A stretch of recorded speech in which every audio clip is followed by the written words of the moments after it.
in which our protagonists, Anna and Levine, finally meet, and in which one of their tales comes to an end.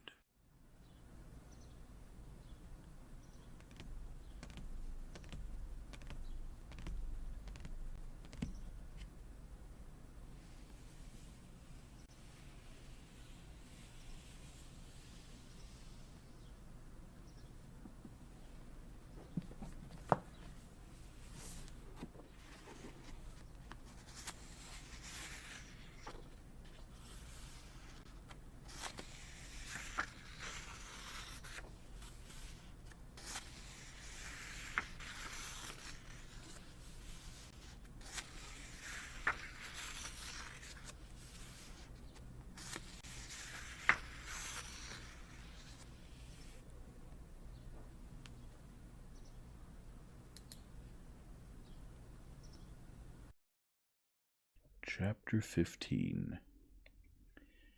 He did not know whether it was late or early. The candles were all burning low. Dolly had just come to the study to suggest that the doctor lie down. Levine sat there, listening to the doctor tell about a quack mesmerist and watching the ashes of his cigarette. It was a period of rest, and he had become oblivious. He had entirely forgotten what was going on now. He listened to the doctor's story and understood it. Suddenly there was a scream unlike anything he'd ever heard. The scream was so terrible that Levine did not even jump up, but, holding his breath, gave the doctor a frightened, questioning look. The doctor cocked his head to one side, listened, and smiled approvingly. It was all so extraordinary that nothing any longer astonished Levine. Probably it should be so, he thought, and went on sitting. Whose scream was it? He jumped up, ran on tiptoe to the bedroom, went round Lizaveta Petrovna and the princess, and stood in his place at the head of the bed. The screaming had ceased, but something was changed now. What? He did not see or understand, nor did he want to see and understand. But he saw it from Lizaveta Petrovna's face. Her face was stern and pale, and still just as resolute, though her jaws twitched a little and her eyes were fixed on Kitty.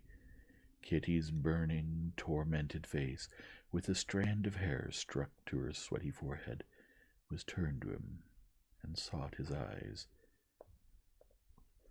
Her raised hands asked for his. Seizing his hands in her sweaty hand, she started pressing them to her face. "Don't leave, don't leave. I'm not afraid, I'm not afraid," she spoke quickly. "Mamma, take my earrings, they bother me. You're not afraid? Soon, Lizaveta Petrovna, soon." She spoke quickly, and tried to smile, but suddenly her face became distorted and she pushed him away from her. "No, it's terrible. I'll die. Go, go," she cried, and again came that scream that was unlike anything in the world. Levine clutched his head and ran out of the room. Never mind, it's all right," Dolly said after him. But whatever they said, he knew that all was now lost. Leaning his head against the doorpost, he stood in the next room and heard a shrieking and howling such as he had never heard before, and he knew that these cries were coming from what had once been Kitty. He had long ceased wishing for the child. He now hated this child. He did not even wish for her to live now. He only wished for an end to this terrible suffering. "Doctor, what is it? What is it? My God," he said, seizing the doctor by the arm as he came in. "It's nearly over," said the doctor, and the doctor's face was so serious as he said it that Levine understood this nearly over to mean she was dying. Forgetting himself, he ran into the bedroom. The first thing he saw was Lizaveta Petrovna's face. It was still more stern and frowning. Kitty's face was not there. In place of it, where it used to be, was something dreadful both in its strained look and in the sound that came from it. He leaned his head against the wooden bedstead, feeling that his heart was bursting. The terrible screaming would not stop. It became still more terrible, and then, as if reaching the final limit of the terrible, it suddenly stopped. Levine did not believe his ears, but there could be no doubt.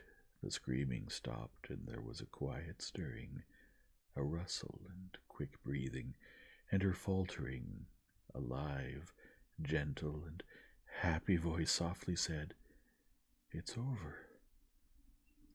He raised his head, her arms resting strengthlessly on the blanket, remarkably beautiful and quiet. She silently looked at him and tried, but was unable to smile. And suddenly, from that mysterious and terrible, unearthly world in which he had lived for those 22 hours, Levine felt himself instantly transported into the former ordinary world, but radiant now, with such a new light of happiness that he could not bear it. The taut strings all snapped. Sobs and tears of joy, which he could never have foreseen, rose in him with such force, heaving his whole body, that for a long time they prevented him from speaking. Falling on his knees beside the bed, he held his wife's hand to his lips, kissing it, and the hand responded to his kisses with a weak movement of the fingers. And meanwhile, there at the foot of the bed, in the deft hands of Lizaveta Petrovna, like a small flame over a lamp, wavered the life of a human being who had never existed before, and who, with the same right, with the same importance for itself, would live and produce its own kind. Alive, alive, and it's a boy. Don't worry. Levine heard the voice of Lizaveta Petrovna, who was slapping the baby's back with a trembling hand. "Mamma, is it true?" said Kitty's voice. She was answered only by the princess' sobs. And amidst the silence, as the indubitable reply to the mother's question, a voice was heard, quite different from all the subdued voices speaking in the room. It was the bold, brazen cry, not intent on understanding anything, of a new human being who had appeared incomprehensibly from somewhere. Earlier, if Levine had been told that Kitty had died, and that he had died with her, and that they had angels for children, and that God was there before them, none of it would have surprised him. But now, having come back to the world of reality, he made great mental efforts to understand that she was alive and well, and that the being shrieking so desperately was his son. Kitty was alive, her sufferings were over, and he was inexpressibly happy. That he understood, and in that he was fully happy. But the baby? Whence, why, and who was he? He simply could not understand, could not get accustomed to this thought. It seemed to him something superfluous, an overabundance, and for a long time he could not get used to it.